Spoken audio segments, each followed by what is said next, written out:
그냥 세법의 빠른 세법, 부가치세의 간이가세입니다. 일반 과세자의 납부세액은 매출세액에서 매입세액을 차감하여 계산한 것과는 달리 간이가세자의 납부세액은 간이가세자가 공급하여 수령한 공급대가에 부가지율과 세율을 곱하여 계산합니다. 부가지율은 업종에 따라 주어진 바에 따라 계산하면 되는데요. 이때 부가지율이 다른 2개 이상 업종에 동시에 사용한 공통사용재화를 공급하는 경우 그 부가지율은 실질기속에 따른 것이 원칙입니다. 다만 실질기속을 구분할 수 없는 경우에는 부가지율을 공급대가별로 가중평균해야 합니다. 예를 들어 제조업과 소매업을 동시에 영위하는 간이과세자가 두 사업에 동시에 사용하는 기계장치를 처분할 경우 제조업의 부가지율 20%와 소매업의 부가지율 15%를 각 사업의 공급대가별로 가중평균하여 기계장치만의 부가지율을 적용해 납부세액을 부여해야 한다는 것입니다.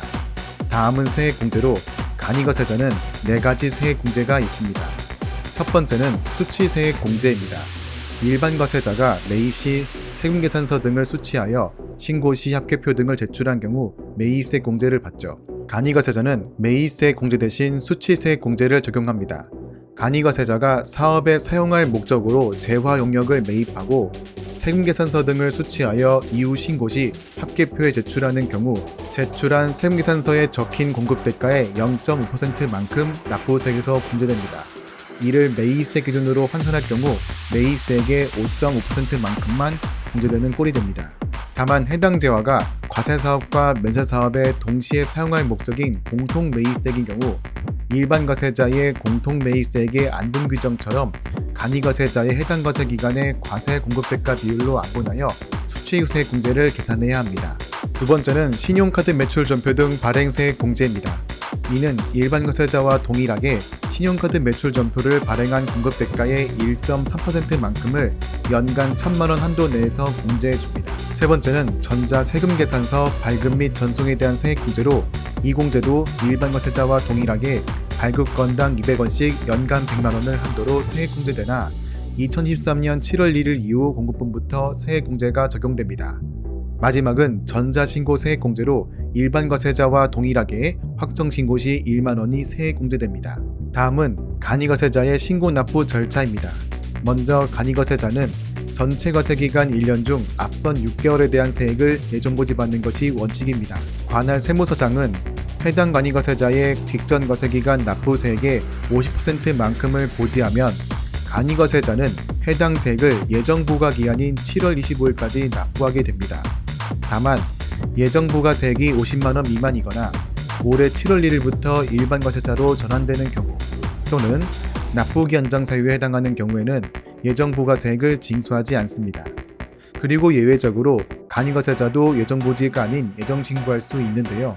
첫 번째는 휴업 또는 사업 부진으로 예정부과 기간의 공급대가 또는 납부세액이 직전 과세기간의 3분의 1에 미달하는 경우에는 신고가 가능합니다.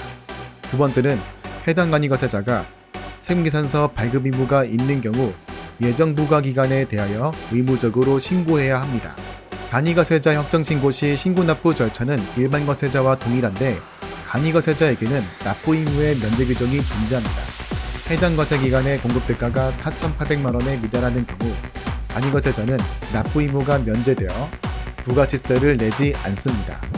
이때 간이과세자의 과세기간이 1년 미만이라면 해당 공급대가를 12개월로 환산한 공급대가로 4,800만원을 비교하게 되며 납부 의무가 면제되더라도 미등록가산세 및 재고납부세액은 반드시 내야 합니다.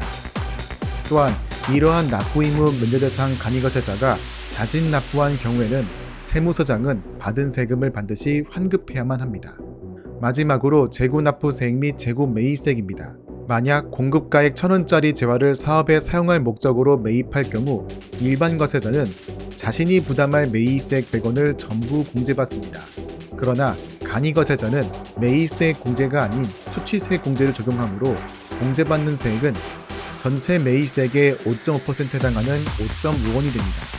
이처럼 똑같이 사업에 사용할 목적으로 매입한 재화에 대해서 누가 매입했는지 따라 공제되는 세액이 달라집니다. 그런데 만약 어떤 사업자가 일반 과세자로서 매입한 재화를 일반 과세자일 때 사용하지 않고 이후 간이과세자로 전환되었을 때 사용한 경우를 가정해 보겠습니다. 이 경우 매입했을 당시에는 일반 거세자였기 때문에 매입세 100원을 전부 공제받게 됩니다. 그러나 이 제화는 간이거세자로서 사용하기 때문에 매입세액은 수취세액 공제액인 5.5원만을 공제받아야 하죠. 즉 이 상황에서는 같은 제화를 간이거세자로서 매입했을 때보다 94.5원을 더 공제받게 됩니다. 이렇게 과거에 일반 거세자로서 매입한 제화를 간이거세자일 때 사용할 경우 과다하게 공제받은 매입세액을 간이거세자 전환 시 추가로 세금을 내야 합니다. 이를 재고 납부세액이라고 합니다.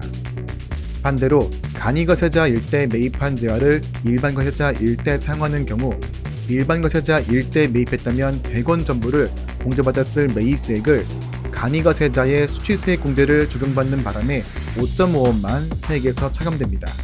이 경우에는 이 사업자가 공제받을 수 있는 세액보다 94.5원을 과소공제받게 됩니다. 이처럼 과거에 간이거세자로서 매입한 제화를 일반 거세자일 때 사용하는 경우 과거에 과소공제받은 매입세액을 일반 거세자로 전환 시 매입세액을 추가 공제받게 됩니다. 이를 재고 매입세액이라고 합니다. 따라서 곧 간이 또는 일반으로 전환되는 사업자는 전환되는 시점에 자신이 매입하였거나 아직 사용하지 않은 즉 보유 중인 자산을 신고해야 합니다. 신고 대상 자산은 재고 자산, 건설 중인 자산, 감가상각자산으로 이중 저장품은 제외된다는 것을 주의하시기 바랍니다. 이렇게 재고납부세액 또는 재고매입세액 대상 자산이 있다는 것을 변경 직전 과세기간의 확정신고와 함께 신고해야 하며 관할 세무서장은 신고 내역을 일정 기간 내에 승인해야 합니다. 이러한 재고납부세액 및 재고매입세액의 계산 방법은 표에 보시는 내용과 같습니다. 다만 재고매입세 계산 시에는 과거 개정 전 재고매입세액에 대한 경과 규정을 준용하기 위하여 2021년 7월 1일 전에 매입한 재화에 대해서는 5.5% 대신 재고자산 및 건설 중인 자산의 경우 과세 유형이 변경되기 직전의 부가치율을, 감가상각자산의 경우 그 자산의 취득일에 속하는 과세기간의 부가치율을 곱해야 합니다. 또한 대상자산의 취득가액이 확인되지 않는 경우 재고납부세액은 시가를 취득가액으로 하여 반드시 계산해야 하나 재고매입세액은 없는 것으로 보아 계산하지 않습니다. 그리고 앞선 표에서 보신 것처럼 감가상각자산은 다기간 동안 사용되는 재화이므로 이의상각률을 적용해야 하는데요.